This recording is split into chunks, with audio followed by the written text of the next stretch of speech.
کہ تصوف ایک غیر اسلامی چیز ہے، یہ ناسمجھی کی وجہ سے ہوا، لا علمی کی وجہ سے ہوا۔ تصوف سراسر اسلام کی اپنی چیز ہے، اور محمد مصطفیٰ صلی اللہ علیہ وسلم پکے صوفی تھے، صوفیاء کی تربیت فرماتے تھے۔ صوفی کہتے ہیں صفائی قلب و باطن والے کو، اور انبیاء کا جو کام ہے، جو شعبہ ہے، جو سبجیکٹ ہے، وہ سارا ہے ہی باطن کے اوپر۔ نبیوں نے جتنا کام کیا وہ وحی الہی کے ذریعے، اور وحی الہی کا تعلق باطن کے ساتھ ہے۔ وہ ظاہر میں کسی کو فرشتے نظر نہیں آتے تھے، وہ اللہ اور نبی کا اندرونی معاملہ تھا۔ یہاں سے ہی صفائی قلب کا کام، اسی کو شعبہ تصوف کہا جاتا ہے۔ اور دوسری بات، نبی پاک صلی اللہ علیہ وسلم کے زمانے میں نہ درس نظامی تھا، نہ دینی مدرسے تھے، نہ قاری تھے، نہ حافظ تھے، نہ محدث تھے، نہ مفسر تھے۔ یہ سارے سبجیکٹ، یہ شعبہ بندیاں بعد میں ہوئی۔ جس نے اسلام کے شعبہ قرآن کے اوپر کام کیا اس کو مفسرین کہا جاتا ہے۔ جنہوں نے علم حدیث پر کام کیا ان کو محدثین کہا جاتا ہے۔ جنہوں نے قرآن مجید کا زبانی یاد کر لیا، اپنے حافظے میں حفظ کر لیا، ان کو حافظ قرآن کہا جاتا ہے۔ جنہوں نے قرات کے ساتھ پڑھنا سیکھ لیا ان کو قاری کہا جاتا ہے۔ اور جس نے اسلام کے باطنی نظام کے اوپر کام کیا ان کو صوفیاء کہا جاتا ہے۔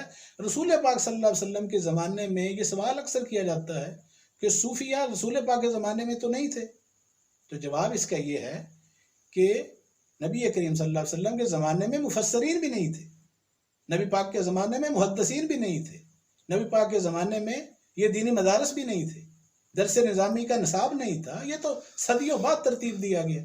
اسی طرح اسلام کے باطنی نظام پر قرآن، حضرت شاہ ولی اللہ محدث دہلوی رحمۃ اللہ علیہ فرماتے ہیں قرآن مجید کے 7 باطن ہیں، 7 بطون ہیں، اور یعنی یہ وہ سمندر ہے جس کی 7 تہیں ہیں، تہ در تہ حقیقتیں چھپی ہوئی ہیں۔ تو ان حقیقتوں تک جو پہنچے، غوطہ خوریاں جنہوں نے کی، ان کو ہم کہتے ہیں صوفیہ کرام۔ تو تاریخ اسلام میں ایک بہت بڑا نام شیخ اکبر، شیخ عرب و عجم، جن کی دنیا آج تک گرویدہ ہے، بڑی بڑی ہستیاں جنہوں نے ان کو تسلیم کیا، حضرت شیخ محی الدین ابن عربی، آپ نے وہ جو کام کیا، فصوص الحکم اور فتوحات مکیہ، اس کا منہ بولتا ثبوت ہے، اس کو پڑھیں، اور یہ کرام اس کا درس دیا کرتے تھے۔ فتوحات مکیہ، یہ مکہ معظمہ میں آپ کے اوپر جو انوار التجلیات ہوئے، جو آپ کے اوپر عنایات و نوازشات الہیہ ہوئے، وہ آپ اس کو تحریر فرماتے رہے۔ فصوص الحکم اور فتوحات مکیہ یہ عام لوگوں کے لیول کی باتیں نہیں ہیں، یہ پی ایچ ڈی لیول کا سلیبس ہے۔ تو جس طرح نبی پاک صلی اللہ علیہ وسلم کے زمانے میں صحابہ کرام جو ہیں وہ مختلف شعبوں کے اوپر کام کرتے تھے، ہر صحابی جو ہے وہ قاری نہیں تھے، حافظ نہیں تھے، محدث نہیں تھے۔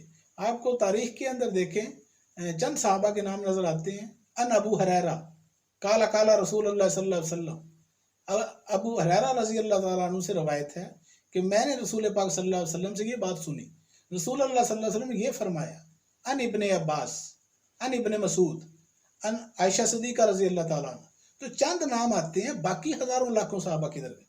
اس کا مطلب یہ ہوا کہ ہر شعبہ ہر ایک کے لیے مخصوص تھا۔ حضور کی تعلیم خاص خاصوں کے لیے تھی، اور تعلیم عام عاموں کے لیے تھی۔ اس کا ثبوت سیدنا ابو ہریرہ رضی اللہ تعالیٰ عنہ کی وہ حدیث ہے کہ آپ نے فرمایا میں نے رسول اللہ صلی اللہ علیہ وسلم سے 2 طرح کا علم حاصل کیا، ایک کو میں نے ظاہر کر دیا اور ایک کو چھپا لیا، اور جس کو چھپا لیا اس کو اگر میں ظاہر کر دوں تو لوگ اپنی ناسمجھی اور نا فہمی کی وجہ سے مجھے قتل کر دیں۔ اس کا مطلب یہ ہوا کہ علم کی کئی سطحیں ہیں۔ تو بات مختصر یہ کہ صوفیاء اہل علم ہوا کرتے تھے۔ حضرت سلطان باہو رحمۃ اللہ علیہ فرماتے ہیں، علم بات جو کرے فقیری، کافر مرے دیوانہ ہو۔ علم کے بغیر نہ کوئی عارف بن سکا، نہ کوئی عالم بن سکا، نہ کوئی ولی بن سکا۔ علم ضروری ہے۔ اللہ تعالی ہم سب کو عمل کی توفیق عطا فرمائے۔ وما علینا الا البلاغ۔